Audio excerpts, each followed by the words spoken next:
So you have to keep an eye always in your cigar. You're talking, you're drinking, you're having a dinner or a conversation, whatever you're doing. And then you look at your cigar. If your cigar is not burning in it, then you light it. Touch it. The side of a cigar that is not burning. You do that, you're gonna keep going with the first smoke. So many times I've seen guys talking and they're like, hey, look at this, man. The cigar is going one way and it's not burning the other way. And they're like, look at this, and then do nothing. So what are you waiting for, man? You're waiting to burn your lips on one side and not the other side. You're wasting your money on your cigar. Right. Why?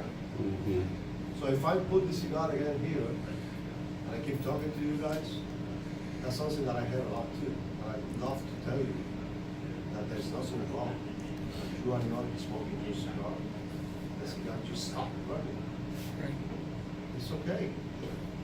You actually have to say your cigar is saving you your money. When you're ready to go for it, then you take it again and light it again. Right. There's nothing wrong with that. If you don't smoking it, it's off. Right. Right. Yeah. Well, if you're smoking it Right. and it's getting off, that's a different issue. That cigar would be or too wet, or you are actually in an environment with a lot of water next to you, which these are like a sponge. Right. If instead of to be here with this nice weather, and right now in Michigan with 20 degrees and it's cold as hell and dry, this is gonna get dry in a second. If I'm back home in Florida, this is gonna be wet as hell. So humidity is water, and if that water comes to your cigar, it's gonna be tougher to Right. keep the cigar lit. Correct. If you are fishing, you're in the middle of the ocean. What are you expecting? And you're fishing, we only have two hands. Right. And you normally fish with your two hands. Right. And you have your cigar in your mouth, you're not even puffing, but you put it in the ashtray, and you're fishing, you're having fun. When you turn around and take your cigar, it's moist, soft. It's normal. If you're playing golf, and there are a lot of lakes in the golf course, it's the same thing. You put your cigar in the grass, which is wet, or next to the lake, and all that humidity is going to your cigar. There's nothing wrong with the cigar, it's just the environment, it's like that. Little things like that, that the ones that make you to believe wrong things about the cigars that you buy. It's not the same to smoke a cigar indoors in AC, and you are all about your cigar, than when you are doing any other activities. Right. And you are part-time with your cigar and part-time with the other activity that you're doing. That also affects smoke your cigar. You know? Okay, question? Does the wrapper work the same way as the leaf in terms of strength? Is it stronger at the beginning of the wrapper and does it get? Or is Rubber it is more about like flavor. flavor? And that's the other thing that I always love to talk about it, because a lot of people get so confused. And most of the time it's our fault, because we don't let you guys to know the big difference between flavor and strength. Right. They're two different things. Right. The strength of a cigar doesn't come from the outside, from the wrapper. It comes from the fillers, as I mentioned. I can take, okay, so let me ask you this. The Liberation on the 25th, look at the two wrappers. 25th is darker.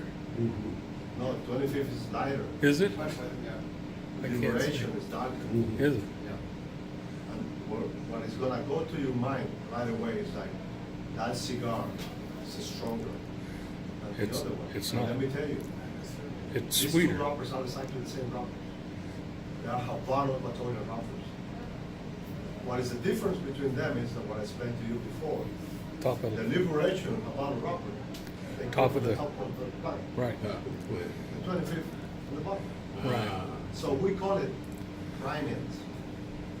So it works like that for the wrappers and for the To feeders. the fillers. The stronger leaf, they have like from 1 to 6 different layers.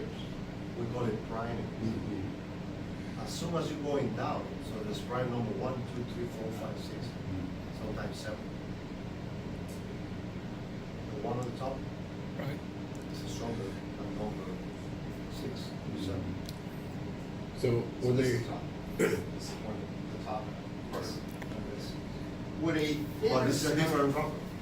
This one is Mexican Maduro, San Andres rock. It's a different rock. That ones are the same every year. This, that, and that. We want that you guys, anytime you walk into the humidor, you have the same flavors and strength in every brand that we make. You're always adjusting. But every year is a different year. Right. Mother Nature is different. Right. So let's say when I blended Tabaqueros 4 years ago, the recipe was number 2 priming of the strong filler, number 1 of the medium filler, number 5 of the mild filler, number 3 of the binder, number 2 of the rock. That was the blend that I wanted to have. The following year, I used a different tobacco Right. than the year before. Right. So I did the same recipe. I put the cigar in my mouth. It's too strong. How do I change that to go back to the same blend that I did? If I want to make it lighter, then I'm gonna go Right. down Right. in primings of the strong, medium, and mild until I figure it out. Right. The same combination of flavors Right. that I did the year before. Right. If that cigar is too weak compared to the one before, then I'm gonna go up in Right. primings until I get to the right flavors Right. and the strength. So literally how many times you go to a humidor and you're like, hey, no, you love this brand, and you're like, yeah, I used to, but now it's not the same. Different It's year, because different. these people forgot to keep the consistency of the blend. Right. So normally when you get coming back year after year to the same brand, because these people is doing what they have to do. They keep rebranding and making So sure that every time you walk into basically, the humidor, with every harvest then and different bundle, you almost kind of go through a little bit of that experimentation again to make sure you've got that right again, and correct? normally we have you do that once. Okay. But also, like, I'm smoking my blends every day. Right. So if I'm smoking this now, I know what I did, Right. and I know the feeling that I want to have. Right. I'm like, hey, what's going on with the guys that are making the bala? Right. No, that's too strong, man. Just go there and tell the guys they're putting too much liher on there, which is stronger. But if it's not that good strength, I'm like, what they're doing? They have to put liher in there. I'm not using the liher. I open a cigar and I see Right. what the combination is. And I see what kind of tobacco is inside. And I said, no, they're not doing this or that. They have to. The good thing about these cigars that I'm blending, Rocky has 2 factories. Big one in Honduras and a small, tiny one in Nicaragua. These cigars are made.